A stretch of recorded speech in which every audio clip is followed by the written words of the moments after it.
The afternoon of June 19th, 1944. Western Philippine Sea, 150 miles from Saipan. Lieutenant Zenji Abe adjusted his oxygen mask and scanned the horizon from the cockpit of his Mitsubishi A6M0. Behind him, stretched across 10 miles of sky, flew 67 more aircraft from Carrier Division 652, dive bombers, torpedo planes, and fighters, all heading east toward the American fleet. Abe was 23 years old. He'd graduated from flight training 8 months earlier, which made him a veteran by the standards of 1944. Most of the pilots in his formation had fewer than 400 hours total flight time. Some had barely 200, but they'd been told this attack would turn the tide of the war. One decisive blow against the American carriers, and Japan would regain control of the Pacific. The radio crackled. Enemy fighters ahead. Angels 15. Abe squinted into the afternoon glare. At first, nothing. Then he saw them, dark specks climbing from the south. The specks grew larger, bigger than Zeros, chunkier. The Americans called them Hellcats. Abe had heard about the new American fighter. Intelligence reports said it was heavily armed and well armored, but slower than the Zero in a turning fight. The briefing officers had been clear. Use your maneuverability. The Americans will try to dive on you, so stay low and turn tight. They can't follow you there. It was the same advice Japanese pilots had been given since 1941, when the Zero dominated Pacific skies. Turn fight. Outmaneuver. Let your superior agility decide the battle. The strategy had worked against Wildcats over Pearl Harbor, over Darwin, over the Coral Sea. But this wasn't 1941, and the Hellcats weren't climbing to fight. They were diving. Abe watched as 8 dark shapes rolled over and plummeted toward his formation at speeds that seemed impossible. They fell like stones, engines howling, closing the distance in seconds. The Zero pilots scattered, breaking formation, trying to evade. But the Hellcats didn't slow down. They ripped through the Japanese aircraft at nearly 500 miles per hour, guns blazing, and then they were gone, climbing away before any Zero could react. Behind them, 4 Japanese planes were already falling, smoking, burning. Abe pulled hard on his stick, trying to follow the climbing Hellcats, but his Zero shuddered at the high-speed turn. The controls felt mushy.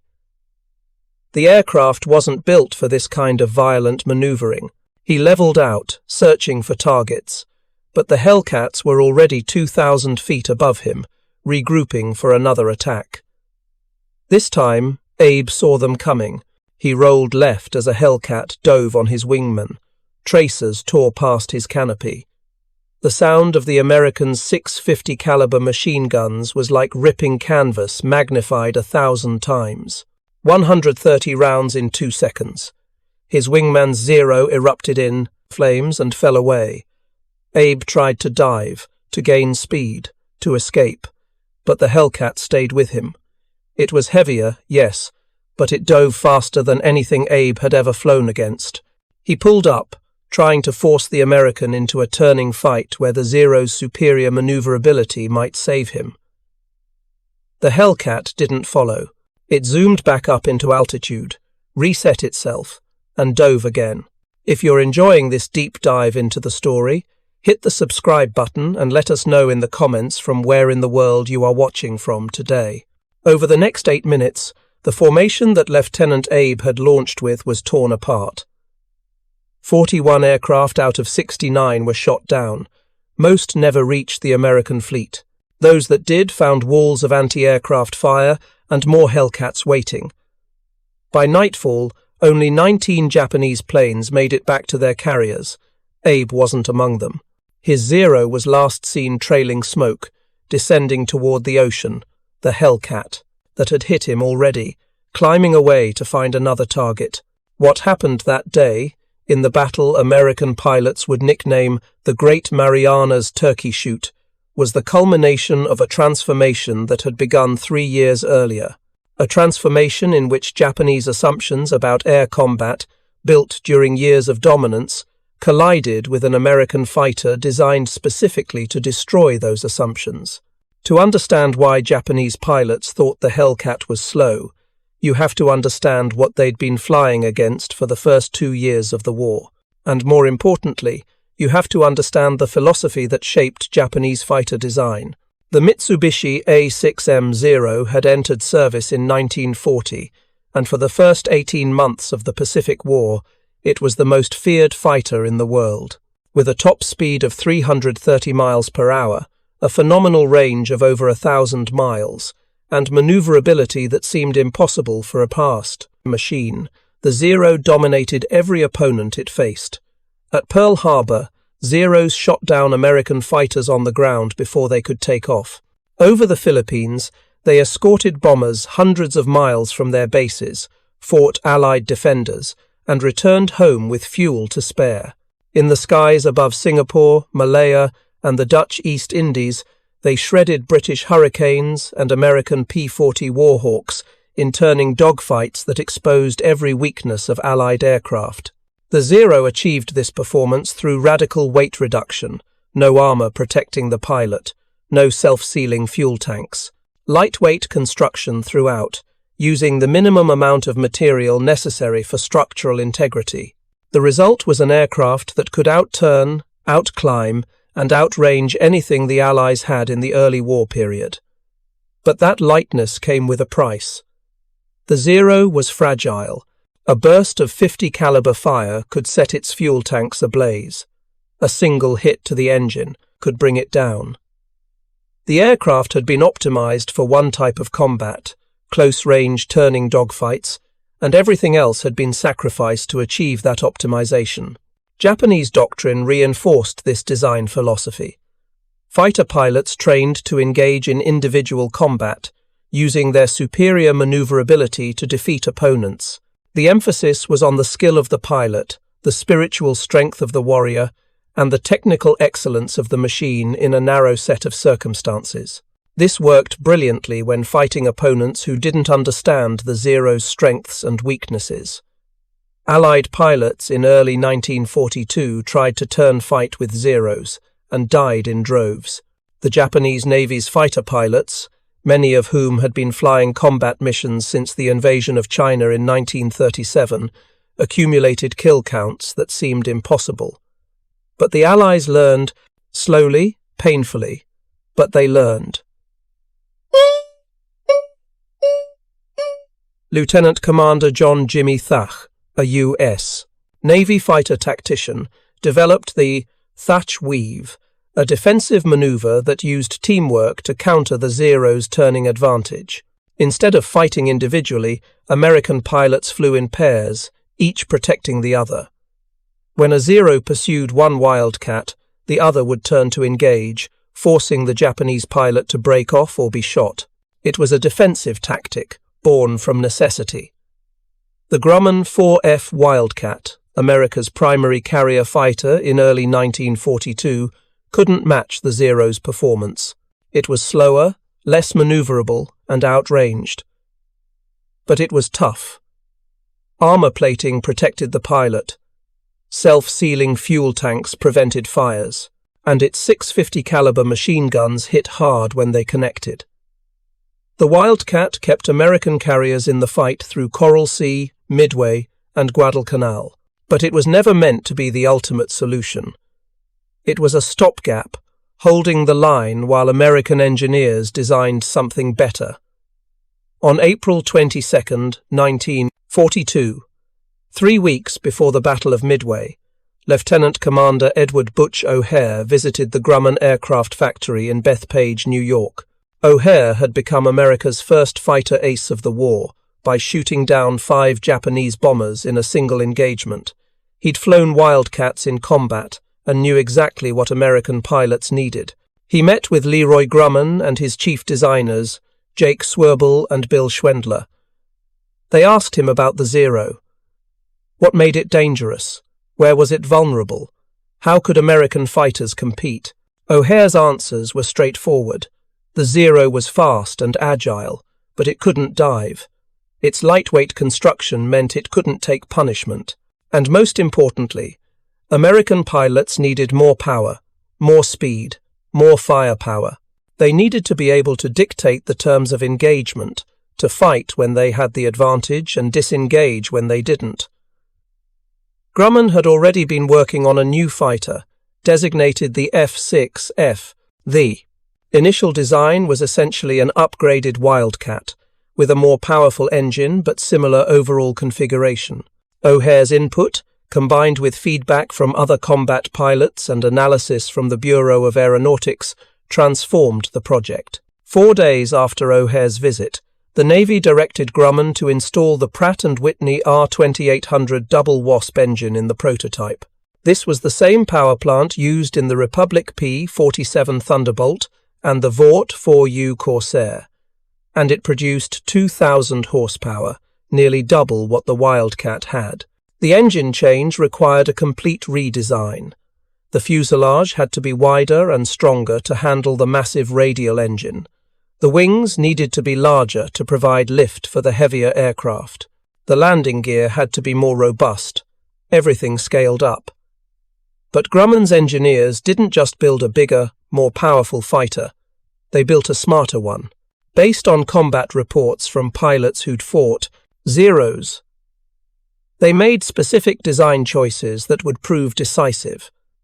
The cockpit was mounted high in the fuselage, giving the pilot excellent visibility in all directions. The forward fuselage sloped down to the engine cowling, so pilots could see over the nose during carrier approaches. Armor plating surrounded the cockpit, not just behind the pilot but on the sides and beneath, protecting against attacks from multiple angles. Self-sealing fuel tanks were standard, located deep in the fuselage where they were hardest to hit. The fuel system included carbon dioxide purging, which could flood the tanks with inert gas to prevent fires after battle damage. Redundant hydraulic systems meant that even if one was shot out, the aircraft could still function. The armament was devastating. 6 50 caliber M2 Browning machine guns, 3 in each wing, with 400 rounds per gun. That was 2,400 rounds total, enough for nearly 20 seconds of continuous fire. And unlike the Wildcat's guns, which were mounted close to the fuselage, the Hellcats were spread across the wings with a convergence point at about 300 yards. This created a cone of fire that was nearly impossible to fly through. The first prototype, designated XF6F1, took flight on June 26, 1942. Just 20 days after the Battle of Midway ended, the test pilots reported that it handled well, but the Wright R2600 engine was underpowered for the airframe's weight. The solution came from an unexpected direction. The Pratt & Whitney R2800 engines intended for the Corsair and Thunderbolt were behind schedule. That freed up engines for the Hellcat. Grumman test pilots flew the re-engined prototype on July 30th, 1942, and the difference was immediate. The performance improvement was, in the words of one test pilot, phenomenal, the difference between day and night. Top speed jumped to 380 miles per hour at 17,300 feet. Rate of climb exceeded 3,000 feet per minute. Service ceiling reached 37,000 feet. And perhaps most importantly, the Hellcat could dive at speeds approaching 500 miles per hour without structural failure. These numbers mattered because they defined how the aircraft would fight. The Hellcat wasn't designed to outturn the Zero. It was designed to outmuscle it, to dive on it from altitude, deliver a devastating burst of fire, and climb away before the Japanese pilot could react. It was designed for what fighter pilots call energy fighting, using speed and altitude as weapons, rather than relying on turning ability. The Navy approved the design immediately. Production began at Grumman's Plant No. 3 in Bethpage. The first production F6F3 Hellcat rolled off the assembly line on October 4, 1942, just over 3 months after the prototype flew with the double Wasp engine. That speed, from concept to production aircraft, was remarkable. It reflected both the urgency of wartime and Grumman's manufacturing philosophy. The Hellcat was designed for mass production from the start. Components were standardized, assembly procedures were simplified, maintenance access panels were large and easy to open. Everything was optimized for building thousands of aircraft quickly and reliably. By January 1943, Hellcats were arriving at training squadrons. Pilots transitioning from Wildcats found the new fighter heavier and more powerful, but also more forgiving. The wide-track landing gear made carrier landings easier. The controls were well balanced at high speed, and the cockpit layout was logical, with instruments grouped by function. The Bureau of Aeronautics had learned from mistakes with earlier fighters. The 4U Corsair, despite being faster than the Hellcat, had problems with visibility during carrier approaches and a tendency to bounce on landing. These issues delayed its deployment aboard carriers until late 1944. The Hellcat, designed with carrier operations as the primary requirement, had none of these problems. By August 1943, Hellcats equipped 15 squadrons and were ready for combat. The aircraft was heavier than the Zero, weighing over 12,000 pounds fully loaded compared to the Zero's 6,000. It was less maneuverable at low speeds. In a slow-speed turning fight, a skilled Zero pilot could still outturn a Hellcat. But the Hellcat never had to fight that way. And therein lay the revolution. American fighter doctrine had evolved dramatically since Pearl Harbor. Pilots were trained to fight in pairs, using the thatch weave and other mutual support tactics. They were taught to maintain altitude and speed, to use diving attacks rather than turning dogfights. They learned to recognize when to break off combat and when to press the attack. Most importantly, they were trained to understand energy management. Altitude equals potential energy. Speed equals kinetic energy. Together, these gave a fighter pilot options, the ability to choose when and how to fight.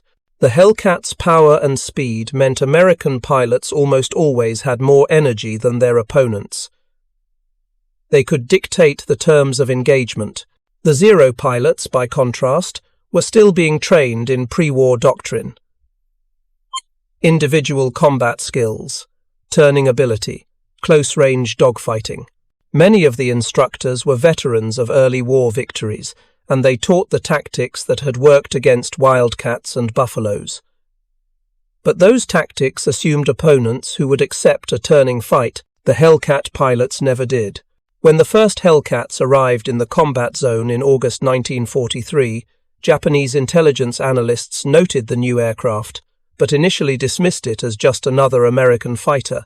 Reports described it as heavily armored and well armed, but also heavy and slow in maneuvering. The assessment suggested that Zeros should avoid head-on attacks, where the Hellcat's firepower was most dangerous, and instead engage in traditional dogfighting, where Japanese superiority in turning could be exploited. This analysis was both correct and catastrophically wrong. Correct in its technical assessment of the Hellcat's characteristics, but wrong in assuming those characteristics represented weaknesses, rather than a completely different approach to fighter combat. The first combat encounter proved this immediately. The morning of November 11th, 1943, Rabaul, New Britain, a volcano-ringed harbour that had once been the fortress of Japan's South Pacific Empire. Now, it was under siege from the sky. At dawn, over 200 American carrier aircraft roared through scattered clouds. Dauntlesses, Avengers, and the new fighter everyone in the Pacific was whispering about, the F6F Hellcat. Leading Fighter Squadron 9, from the USS Essex, Lieutenant Commander James Flatley looked down through his gun sight at the harbour below. The sunlight reflected off the roofs of hangars and the hulls of ships. He could see the long, flat runways of Vunakanau and Tobera airfields, Japan's main fighter bases. Below him, Zeros were already taking off, their silver-green wings glinting in the tropical light. "Let's go to work," Flatley said over the radio. He pushed the throttle forward, His Hellcat responded instantly, the 2,000-horsepower Pratt & Whitney engine growling like something alive. Within seconds, his squadron plunged into a wall of rising Zeros. The battle that followed was unlike anything the Japanese pilots had ever experienced. For years, they had fought opponents who entered battle at the same altitude, the same speed, closing head-on or turning to dogfight. But these new blue-painted American fighters fought by a different script. They dove, hit hard, and climbed away before the Zeros could even bring guns to bear. From the ground, it looked less like a dogfight and more like a slaughter. Within 15 minutes, Hellcats destroyed over 50 enemy aircraft. By the end of the day, the number climbed to over 100. U.S. losses, 5 aircraft. Some squadrons returned without a single casualty. It was a shock that rippled all the way to Tokyo. The reports from Rabaul described not just heavy losses, but something worse, a complete breakdown of traditional Japanese air tactics. Pilots who tried to outturn the Hellcats found themselves outclimbed. Those who tried to dive away discovered the Zero's fragile frame couldn't handle the speed. Even experienced aces, men who had survived China, Pearl Harbor, and Guadalcanal, were being shot down by pilots with only a few months of combat experience. The psychological shift was immediate and devastating. In pre-war Japan, the fighter pilot had been almost mythic warrior, poet, and samurai of the skies. Now, they were dying faster than they could be replaced. Each Hellcat victory meant not just the loss of a machine, but the loss of a man who could never be replaced. By late 1943, Japan's pilot training system was collapsing under the weight of its own perfectionism. New aviators were rushed into combat with as little as 100 hours of total flight time. Some had never fired their guns at a moving target before facing American veterans. Hellcat squadrons, meanwhile, were fighting smarter and harder with each engagement. Every combat report was analysed, every loss dissected, every tactic refined. The US Navy had turned air combat into an industrial science. By January 1944, the numbers told the story. In just 5 months of combat, Hellcats had destroyed over 1,500 Japanese aircraft for the loss of fewer than 200 of their own, a kill ratio of more than 7 to 1. And this was only the beginning. When the Hellcat entered the war, the Japanese still held vast stretches of the Pacific Truk, the Marshalls, the Marianas. By mid-1944, all of that would change. The Hellcat wasn't just a weapon. It was a symbol of a new kind of war. A war of engineering, logistics, and industrial power. One that Japan could no longer hope to match. But perhaps the most extraordinary thing was that, for all its brute strength, the Hellcat was a pilot's airplane. It could take hits, absorb damage, and still bring its pilot home. One squadron leader recalled limping back to his carrier with one wing half shot away, oil covering the canopy, and the engine shaking violently. The landing gear jammed, the arrestor hook failed, but the aircraft still managed to belly in on deck, saving both plane and pilot. Stories like that spread quickly. They gave young aviators confidence, the belief that their machines would protect them even when luck ran out. For the Japanese, that belief was gone. In cockpit after cockpit, pilots who had once trusted their agility now faced opponents who never turned, never hesitated, and never gave them a chance to fight on equal terms. The Pacific skies had changed forever, and the Hellcat, born from the lessons of defeat, built by men who listened to the pilots who fought, was the instrument of that change. What had begun as a design correction had become a turning point in the history of air combat. The morning of June 19th, 1944, somewhere west of the Mariana Islands, the sky was already filled with sunlight, the sea below glittering like a sheet of broken glass. On the decks of 15 US carriers, pilots waited beside their aircraft, Hellcats lined wing to wing, their blue paint gleaming under the Pacific sun. Lieutenant Alex Vrasiu of Fighting Squadron 16 checked the tension on his oxygen mask and tapped the side of his cockpit. 6 confirmed kills already to his name. He wasn't a rookie anymore, but he still felt the same pulse of anticipation in his chest before every launch. At 10:04 a.m., the call came over the ship's loudspeakers. Enemy raid approaching, bearing 070, distance 150 miles. The Japanese had come. 4 massive carrier groups, Taiho, Shokaku, Zuikaku, and others, had launched over 300 aircraft in waves. They were coming to smash the American fleet off Saipan, to turn back the invasion before it reached the home islands. But they were flying into a trap they didn't know existed. By June 1944, U.S. naval radar had become a weapon in itself. Fighters could be launched, vectored, and positioned before the Japanese formations even reached visual range. The Americans would see them coming long before the Japanese even knew they'd been spotted. Vrasiu's Hellcat was among the first launched from the USS Lexington. He climbed through broken clouds until the ocean below became a vast blue haze. The radio chatter filled his ears, controllers giving altitude, bearing, and speed reports. Then he saw them. Specks on the horizon, coming in fast. Zeros and Judy dive bombers, their wings flashing silver in the light. Enemy formation 12 o'clock high, Vrasiu called. He shoved his throttle forward. The Hellcat surged ahead, its radial engine thundering as he dove to intercept. The distance closed 2 miles. 1 mile, then the Japanese formation filled his gun sight. He squeezed the trigger. 6. 50 caliber Brownings erupted. The recoil shook the cockpit. His tracers ripped into the lead dive bomber. The enemy aircraft caught fire instantly, smoke pouring from the engine, spiraling into the sea. Vrasiu pulled up sharply, rolled, and dove again into the chaos. Everywhere he looked, Hellcats were diving through enemy formations like wolves through a flock.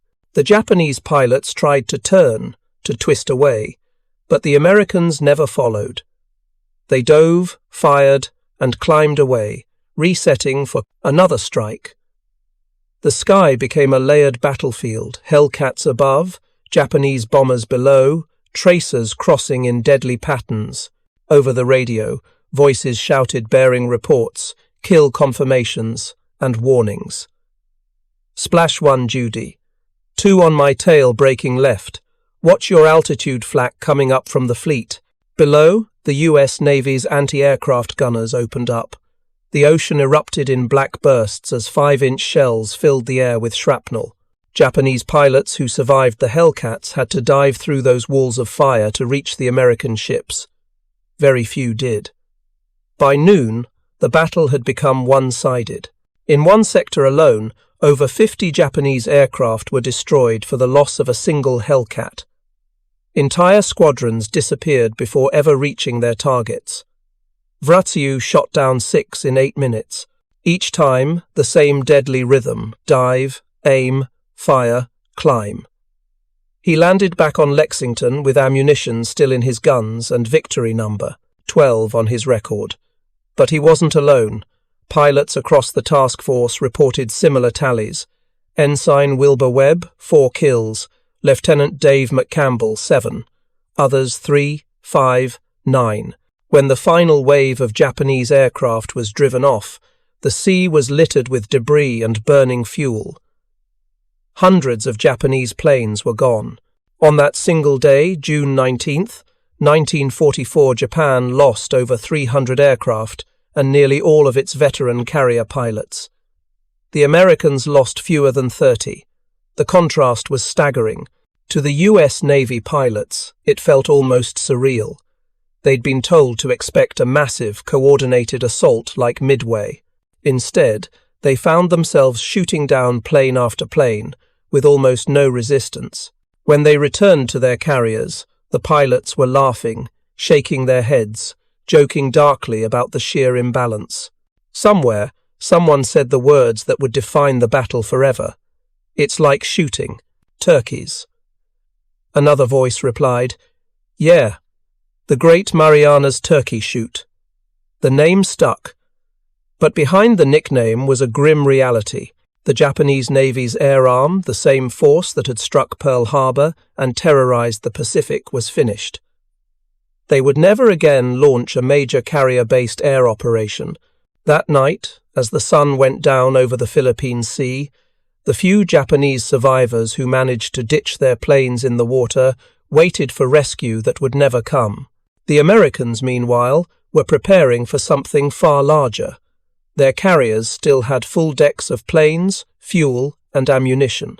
The next morning, they would go hunting not for aircraft, but for the carriers that launched them. And among those carriers was Taiho Japan's newest, most powerful flagship. Its armoured deck, advanced design, and elite crew made it a symbol of everything the Imperial Navy had left. But even that symbol wouldn't survive June 20th, because the Great Marianas Turkey Shoot was only the first half of the battle. The next would decide the fate of Japan's entire carrier fleet and the future of air power in the Pacific. The morning of June 20th, 1944, Western Philippine Sea. The sky was clear, the water calm, the horizon infinite. Somewhere out there, beyond radar range, the shattered remnants of Japan's carrier fleet were fleeing west toward Okinawa. They were battered, scattered, and blind. Most of their surviving aircraft were gone lost in yesterday's disaster that the Americans were already calling the Great Marianas Turkey Shoot. For Vice Admiral Jisaburo Ozawa, commanding the first mobile fleet, the previous 24 hours had been a nightmare. His pilots, many barely trained, had been cut down before they could even reach the enemy. Communications were chaotic, fuel was running low, but his flagship, the Taiho, was still afloat, the pride of the Imperial Navy. Japan's first armoured deck carrier. A floating fortress meant to restore the Empire's fading air power. At 7:45 a.m., Taiho was still launching her few remaining planes when disaster struck. From below the horizon, a single dark shape emerged, an American submarine, the USS Albacore. Its commander, Lieutenant Commander James Blanchard, had been trailing the Japanese fleet since dawn, guided by contact reports from scout aircraft. Now, as Taiho crossed his periscope, he gave the order, "Fire all forward tubes." 6 torpedoes leapt from Albacore's bow. 5 missed. 1 did not. At 7:50 a.m., the torpedo slammed into Taiho's starboard side, just below the flight deck. The explosion tore open a fuel tank. Gasoline began leaking through the lower decks, vaporizing in the heat. At first, the damage seemed minor. The ship slowed, listed slightly, but damage control reported no major flooding. The Japanese sailors believed they had been lucky. They were wrong. For the next 3 hours, gasoline fumes seeped through Taiho's compartments, thick, invisible, deadly. Instead of ventilating the ship, the damage control officer, fearing fire, ordered the ventilation sealed. The vapor had nowhere to go. By noon, the carrier had become a floating bomb. Meanwhile, to the south, another carrier, Shokaku, was under attack. She had been one of the proud veterans of Pearl Harbor, of Coral Sea, of Santa Cruz. Now she was being stalked by the USS Kavala, another American submarine. At 11:40 a.m., Kavala fired a spread of 6 torpedoes from point-blank range. 3 hit. Explosions ripped through the ship's hangar decks, igniting aviation fuel and bombs being loaded for a new airstrike. Flames roared through the corridors. Within minutes, Shokaku was engulfed from bow to stern. Crewmen jumped overboard as ammunition detonated below. At 2:08 p.m., she rolled to port and went under, taking more than 1,200 men with her. Back aboard Taiho, the situation was growing desperate. The smell of gasoline was everywhere. Men were coughing, eyes watering. The temperature below decks climbed past 100 degrees. Captain Kaku, unaware of how critical the danger had become, ordered engines increased to 20 knots. That sent fresh waves of vapor through the ventilation system. Moments later, one of the aircraft maintenance rooms sparked. No one ever knew exactly what caused it. 2:30 p.m. Tai-ho exploded. The blast tore through the armored flight deck, lifting it into the air like the lid of a pressure cooker. A column of fire, hundreds of feet high, rose into the sky. The carrier's bow split open. Men were thrown into the sea by the hundreds. Those below decks never stood a chance. From miles away, the crew of the submarine Albacore felt the shockwave roll through the water. When they surfaced hours later, the horizon where Tai-ho had been was empty, just oil slicks and drifting debris. By nightfall, another Japanese carrier, Hyo, was also gone, her fuel tanks ignited by a bomb from an American helldiver. 3 carriers lost in one day, but the greater loss wasn't steel or tonnage, it was experience. With them went the last of Japan's trained carrier crews, the men who had launched the war at Pearl Harbor and carried its ambitions across the Pacific. The Imperial Navy still had ships, but without pilots, mechanics, and deck crews, they were empty shells. The heart of Japan's naval air power had been cut out in a single battle. On the American carriers, the mood was strangely subdued. There was no cheering, no celebration, just exhaustion. The pilots who had flown through those skies knew they had witnessed the end of something monumental. Commander Dave McCampbell later wrote, "It wasn't a victory, it was the funeral of Japanese naval aviation." When the final reports came in, the numbers confirmed what every pilot already knew. Over 2 days of combat, the Japanese had lost more than 600 aircraft and 3 carriers. The Americans less than 100 planes and only a handful of pilots. The Battle of the Philippine Sea wasn't just a triumph, it was the moment the air war in the Pacific irreversibly shifted. From that day forward, Japan would fight without its eyes, its claws, its wings. The Pacific was now an American sky, and the fighter that had made it so, the Grumman F6F Hellcat, would go on to destroy more enemy aircraft than any other Allied plane in history. 19 of every 20 Japanese planes shot down by the U.S. Navy in the final year of the war fell to a Hellcat. In less than 12 months, the hunter had become the hunted, and by the summer of 1945, the same blue-winged aircraft that had once climbed over Rabaul and the Marianas would appear again this time, circling over the burning ruins of Tokyo. The war that had begun with the rising sun was ending beneath its setting light. By the autumn of 1944, the writing was on the wall. The Zero, once the terror of the Pacific, had become a relic. Its thin skin and light frame, once its strength, were now fatal weaknesses, and the F6F Hellcat, forged from defeat and refined through combat, had turned the skies into a one-sided battlefield. But before the final act, there was still one more great test to come. October 1944, Leyte Gulf, Philippines. The largest naval battle in history. 4 separate engagements across more than 200,000 square miles of ocean, hundreds of ships, thousands of aircraft, and the first major appearance of a new, desperate weapon, the kamikaze. At dawn on October 25th, radar operators aboard the USS Enterprise picked up incoming contacts low, fast, and closing. Hellcats were scrambled. Within minutes, they were diving into a sky filled with burning tracers and sunlight reflecting off the sea. The Japanese pilots were no longer the elite veterans of 1941. Most were barely trained, some had never landed on a carrier before. They came in waves, often flying obsolete aircraft loaded with bombs and fuel. Their mission was no longer victory, it was sacrifice. Hellcat pilots watched in disbelief as enemy planes plunged directly into the decks of American ships. No evasive maneuvers, no return fire, just a straight dive into death. It was war, stripped of reason, and yet the Hellcats held the line. In the skies over Leyte, the Hellcat achieved something no fighter before or since has matched. Over 1,000 aerial victories in a single month. The numbers were staggering.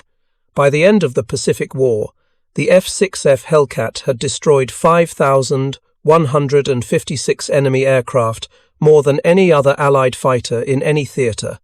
Its kill ratio? 19-1. For every Hellcat lost in air combat, 19 enemy aircraft went down. No other machine so perfectly symbolized the industrial and tactical superiority of the United States Navy at its peak. But numbers alone don't tell the story. Behind every victory was a pilot, a teenager from Iowa, a farmhand from Kansas, a mechanic from Detroit sitting in a 10,000-pound machine of steel and fire, fighting for his life thousands of miles from home. They fought not for glory, but survival. And through that crucible, they built a legend. When Japan finally surrendered in August 1945, Hellcats were still flying patrols over Tokyo Bay. Many pilots who had started the war in Wildcats ended it in Hellcats, older, wiser, and carrying the knowledge that they had witnessed the end of an era. The Japanese Zero had once represented the cutting edge of fighter design, light, elegant, and lethal. But the Hellcat represented something far greater, the full weight of an industrial democracy at war. A machine born not from perfection, but from adaptation. From lessons learned the hard way, the Pacific skies were now silent, and for the men who survived them, the Hellcat was more than a fighter. It was home. It was armor. It was the reason they made it back. When one pilot was asked years later what he thought of the Hellcat, he smiled and said, "It was the best friend I ever had." Thank you for watching. For more detailed historical breakdowns, check out the other videos on your screen now, and don't forget to subscribe.